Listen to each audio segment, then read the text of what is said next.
Market లో invest చేసి మీ డబ్బులు డబుల్ చేసుకోవాలనుకుంటున్నారా? సుందరరామిరెడ్డి గారి లైవ్ సెమినార్ కి అటెండ్ అవ్వండి.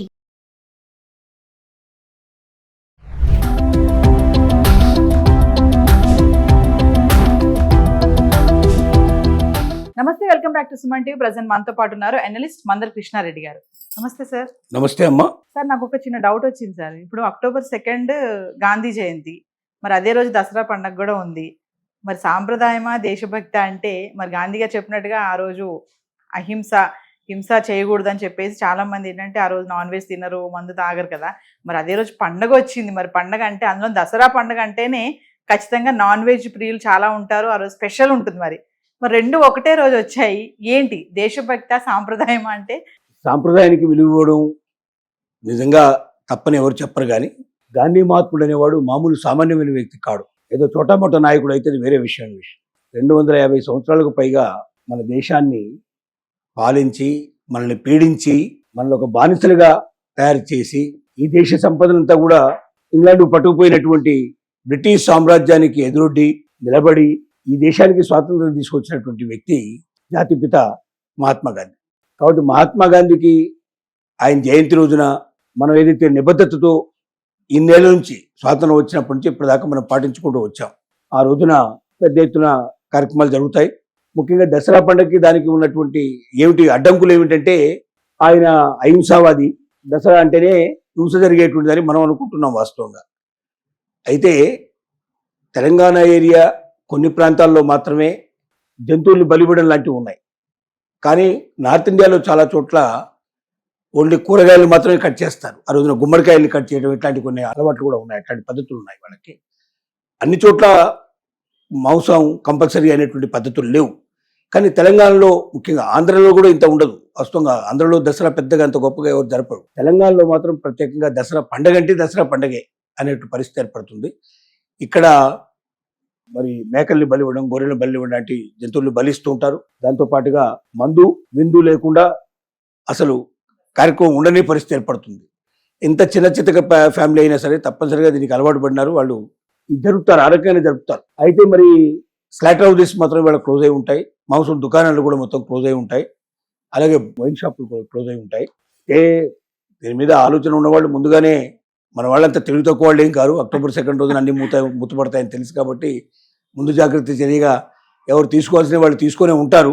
జాతిపిత ఎక్కువ, పండగ ఎక్కువ అంటే అది ఒక్కొక్కరి మనసుకు సంబంధించిన విషయం, అది మనం చెప్పలేం. కానీ డెఫినెట్గా జాతిపిత ఎక్కువ. పండగ పబ్బాలు అనేటువంటి వస్తుంటాయి పోతుంటాయి, ఎప్పటికప్పుడు ఉంటాయి. కానీ జాతిపిత అనేవాడు మనకు ఈ దేశ ప్రజల్ని బంధవిముక్తులు చేసిన వ్యక్తిని మనం మర్చిపోవడం అంటే అది మనల్ని మనమే మర్చిపోవడం లాంటిది. మనం దేశానికి ఏ రకమైన విలువ ఇవ్వలేని పరిస్థితి, స్వాతంత్రానికి విలువ లేని పరిస్థితి ఏర్పడుతుంది. కాబట్టి ఒకవైపు గాంధీ మహాత్ముని జయంతి జరుపుకుంటూనే, ఆయన్ని స్మరించుకుంటూనే, ఇక తప్పని పరిస్థితుల్లో సంస్కృతి ఆచారాల్లో వెళ్ళేవాళ్ళు ఉన్నారు.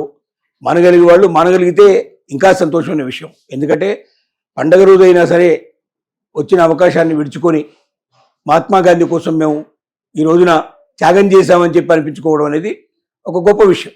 మామూలుగా సార్, దసరా పండుగకి ఆల్కహాల్ కన్సంప్షన్ అనేది చాలా పెద్ద ఎత్తున జరుగుతుంది అని చెప్పేసి అంటూ ఉంటారు కదా. మరి ఆ రోజు ఇది రావడం, గాంధీ జయంతి రావడం అనేది మీరు అన్నట్టుగా నిజంగా ఆ రోజు దేశభక్తికి ఏమంటారు లోబడిపోయి తినకుండా తాగకుండా ఉంటారు అనుకోవచ్చు అంటారా? తెలంగాణలోనే ఈ బాధ మీకు మొత్తం భారతదేశం అంతా చూస్తే అసలు అక్కడ ఈ తాగుడు కూడా ఉండవు. అక్కడ మామూలుగా దసరాగానే జరుపుకుంటారు. కొన్ని చోట్ల రావణాసురుడు వధ కూడా చేస్తారు ఈ రోజున. కొన్ని సాంప్రదాయాల ప్రకారం చేస్తూ ఉంటారు. అట్లాగా మిగతాది రకరకాల కార్యక్రమాలు జరుపుకుంటారు ఈ రోజున. పండగ చేసుకోవడం మాత్రం ప్రపంచం అంతా, మొత్తం దేశం అంతా చేస్తారు. ఎక్కడ హిందువులు ఉన్నా అందరూ పండగ చేసుకుంటారు. కానీ మన తెలంగాణలో ప్రత్యేకంగా పండగ అంటే దసరా పండగే అనే ఒక భావన మొదటి నుంచి వచ్చింది. ముఖ్యంగా సంక్రాంతి పండుగ ఆంధ్రలో అన్నిటికన్నా గొప్ప పండుగ. సంక్రాంతి రోజు నుండి హైదరాబాద్లో సగం ఖాళీ అయిపోతుంది దాదాపుగా. మొత్తం అందరూ వెళ్ళిపోతారు. ఇక్కడ ఉన్నటువంటి ఆంధ్రాస్ అంతా కూడా వెళ్ళిపోతారు. కానీ తెలంగాణ రోజున కూడా పల్లెటూరులోకి వెళ్ళిపోతారు. దాదాపు వాళ్ళ పల్లెటూరుకు వెళ్ళి తమ కుటుంబ సభ్యులతో గడుపుకోవడం, లేదా పల్లెటూరులో ఉండేవాళ్ళు ఎవరు ఉంటే ఇక్కడికి రావడం, ఆ రకంగా కుటుంబాలని కలుసుకోవడం, ముఖ్యంగా ఈ జంతు బలి ఇవ్వడం, తర్వాత పాలపిట్టని చూడటం, జమ్యాకులు కలెక్ట్ చేసేసి పెద్దవాళ్ళకి ఇచ్చి వాళ్ళ కాళ్ళకు నమస్కారం చేయడం, ఇలాంటివన్నీ ఒక సాంప్రదాయబద్ధంగా నడుస్తున్నాయి. సాంప్రదాయం ముఖ్యమా మరి జాతిపిత ముఖ్యమా అంటే జాతిపిత ఖచ్చితంగా ముఖ్యం. ఆయనకి ఇవ్వాల్సినటువంటి గౌరవాన్ని మనం ఇవ్వక తప్పదు. త్యాగం చేసిన వాళ్ళు నిజంగా జాతిపితకు చాలా గొప్పగా వందనాలు అర్పించినట్టు లెక్క. లేని వాళ్ళు ఆయన్ని స్మరించుకొని ఇక వాళ్ళు చేసే పని వాళ్ళు చేస్తారు. మనం వాళ్ళని ఏమి ఆపగలిగే పరిస్థితి మనకు ఉండదు. కానీ ఎందుకంటే దానికి అలవాటు పడ్డ వాళ్ళు అంత తొందరగా మారడం చాలా కష్టం. ఎప్పుడు రాలి ఈ మధ్యకాలంలో మనకు తెలిసినంత వరకు అక్టోబర్ 2 రోజున్నే దసరా రావడం అనేది చాలా చాలా రైర్గా జరిగిన విషయం. ఇది ఎప్పుడో ఎన్నేళ్ల క్రితం జరిగిందో మనకు తెలియదు, ఇంతకాలం వచ్చింది. ఇలాంటివి వచ్చినప్పుడు మనం మన దేశభక్తిని కూడా నిరూపించుకోవాల్సిన అవసరం ఉంది. ఎందుకంటే దేశం లేకపోతే మనం లేవు, ముఖ్యంగా జాతిపిత లేకపోతే ఈ దేశానికి స్వాతంత్రం లేదు. స్వాతంత్రం లేకపోతే ఇవాళ మనం ఇలా మాట్లాడే వాళ్ళం కాదు, ఇలాగా మన సంబరాలు జరుపుకునే వాళ్ళం కాదు, ఇలాంటి అవకాశాలు మనకు ఉండేవి కావు. కాబట్టి మనకి ఇంత గొప్ప అవకాశాన్ని కల్పించి స్వేచ్ఛా స్వాతంత్రాలతో మనం బతకడం, మనకంటూ మనం మన జీవితాన్ని గొప్పగా తీర్చిదిద్దుకోవడానికి అవకాశం కల్పించిన మహాత్ముల్ని మర్చిపోవడం అంటే అంతకన్నా తప్పి మరొకటి లేదు.